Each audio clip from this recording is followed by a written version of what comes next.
फसदत फसदल जसदु कुल्लुहु।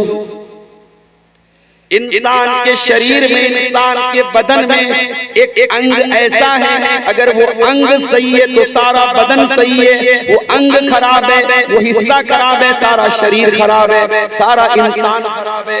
अला वहियल कल्बु, वो चेहरा नहीं है, वो इंसान के बाल नहीं है, वो इंसान की चमड़ी नहीं है, वो इंसान का दिल है। अगर दिल खराब है तो इंसान पूरा का पूरा खराब है। तो ये तीन नेमतें ये इंसान के अंदर बहुत ही अजीम नेमतें हैं, और इन्हीं तीन नेमतों के बारे में आज मुझे कुछ बातें आपके सामने रख। दूसरी आयत मैंने जो आपके सामने पढ़ी थी वो कुरान के 29वें पारे की आयत थी, सूरह मुल्क।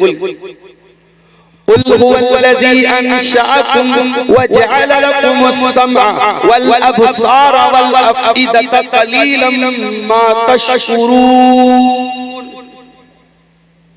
ऐ नबी, आप कह दीजिए, अल्लाह ने तुमको पैदा किया, तुम कुछ नहीं थे, तुम्हें अल्लाह ताला ने वजूद बख्शा, तुम्हारी सृष्टि की, तुम्हारा क्रिएशन किया, तुम्हें दुनिया में अल्लाह ताला ने पैदा किया।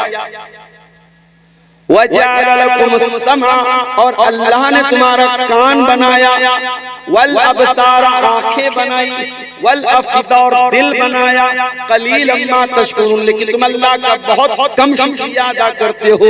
तुम कान का भी गलत इस्तेमाल करते हो, आंखों का भी गलत इस्तेमाल करते हो, और दिल का भी गलत इस्तेमाल करते हो। तो ये तीन नेमतें हैं, कान, आंख और दिल। इस पर आज हम कुछ बात करें। आइए सबसे पहले कान की तरफ आते हैं। कान से हम क्या करते हैं? सुनते हैं। सवाल पैदा होता है, कान से क्या सुनना चाहिए और क्या नहीं सुनना चाहिए। कान से हमें और आपको क्या सुनना चाहिए? उसमें सबसे नंबर 1, सबसे पहली चीज जो कान से हमको सुनना चाहिए, जो अल्लाह को पसंद है, जो रसूल को पसंद है, जो फरिश्तों को पसंद है, वो क्या है? वो कुरान। कुरान का सुनना अल्लाह ताला को बहुत पसंद है।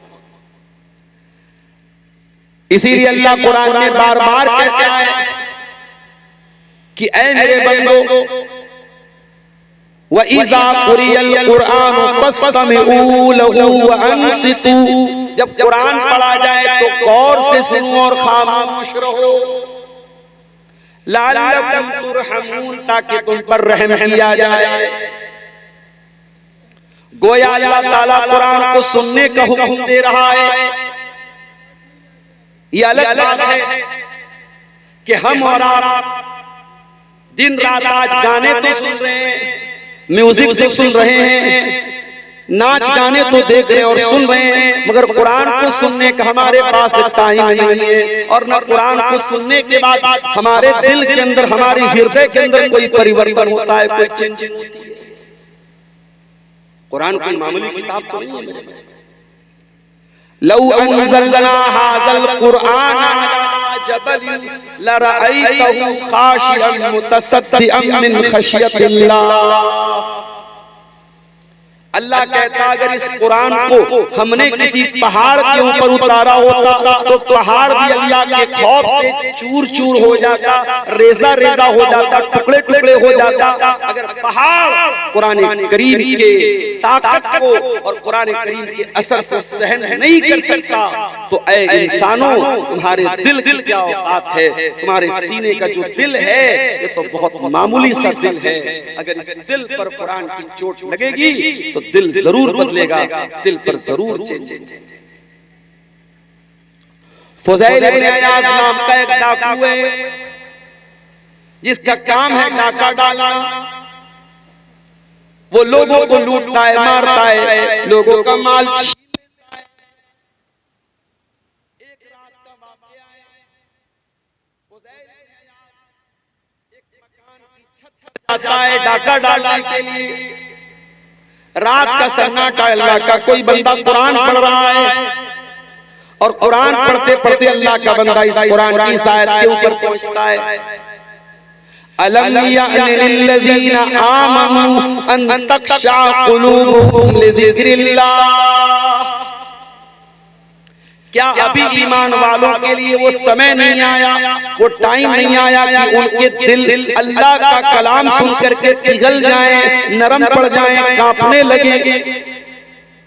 जब कुरान की आयत फुज़ैल इब्न अयाज़ के कानों में पहुंची मेरे भाई, फुज़ैल इब्न अयाज़ थोड़ी देर के लिए सोचने पर मजबूर हो गया कि ऐ अल्लाह, एक तेरा ये बंदा है जो रात में बैठ करके कुरान की तिलावत कर रहा है, और एक तरफ मैं हूं, मैं लोगों का माल छीन रहा हूं, लोगों का माल लूट रहा हूं, चोरी कर रहा हूं, डाका डाल रहा हूं। फुज़ैल इब्न अयाज़ के दिल में तौबा का ख्याल आया। थोड़ी दूर आगे बढ़े, बारिश का मौसम था, एक जगह लोग रास्ते में ठहरे हुए थे, रुके हुए थे कि बारिश रुक जाए तब हम आप आगे बढ़े।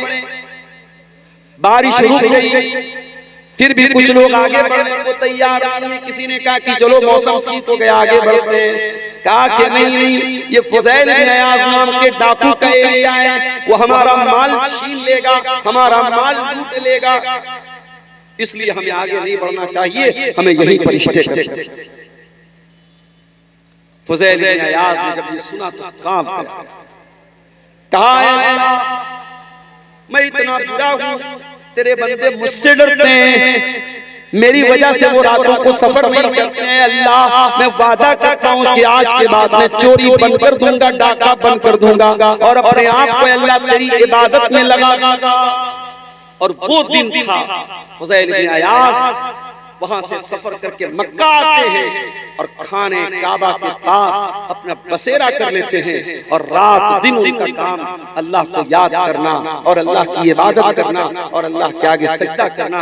अपने दौर के बहुत बड़े आबिद, बहुत बड़े जाहिद और बहुत बड़े आलिम बन जाते हैं, और दुनिया उनको इमाम फुज़ैल इब्न अयाज़ के नाम से जानती है। मेरे प्यारे साथियों, कुरान को सुना करो। कुरान सुनने से हो सकता है कि तुम्हारे दिल के अंदर चेंजिंग आ जाए। मैंने यूट्यूब के ऊपर देखा, मिस्र के एक बहुत बड़े कारी गुजरे हैं, शेख अब्दुल बासित अब्दुल समद, बहुत बड़े कारी थे। क्या आवाज दी थी अल्लाह ने। कुरान जब पढ़ते थे वल्लाह एक अलग ही कैफियत पैदा होती थी।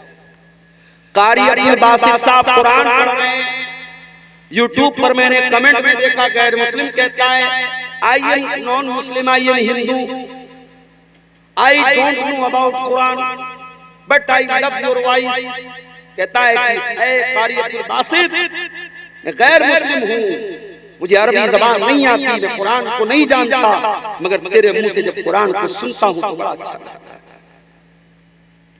ये कुरान की बरकत नहीं तो और क्या है भाइयों। इंडिया का हाजी हज करने जाता है, पाकिस्तान और बांग्लादेश का हाजी हज करने जाता है, अरबी जबान उसको नहीं आती। आपके बंगाल का, कटिहार का बांग्ला भाषी वहां पहुंचता है, उसको अरबी जबान नहीं आती है, लेकिन हरम के अंदर जब वो नमाज पढ़ता है और इमाम हरम जब कुरान की तिलावत करते हैं, वो इंडिया, पाकिस्तान और बांग्लादेश का हाजी भी रोने लगता है, उसकी आंखों से भी आंसू बहने लगते हैं, वो भी तड़पने लगता है। ये कुरान है जो इंसान के दिल पर जाकर के अपील करता है। मेरे प्यारे साथियों, कुरान को सुना करो। इस कान का शुक्र ये है, ये कान अल्लाह ताला ने बहुत बड़ी नेमत के तौर पे दिया है। इस कान के ऊपर अल्लाह का शुक्र ये है कि इस कान से कुरान की तिलावत को सुना करो। कुरान की तिलावत बहुत अच्छा काम है।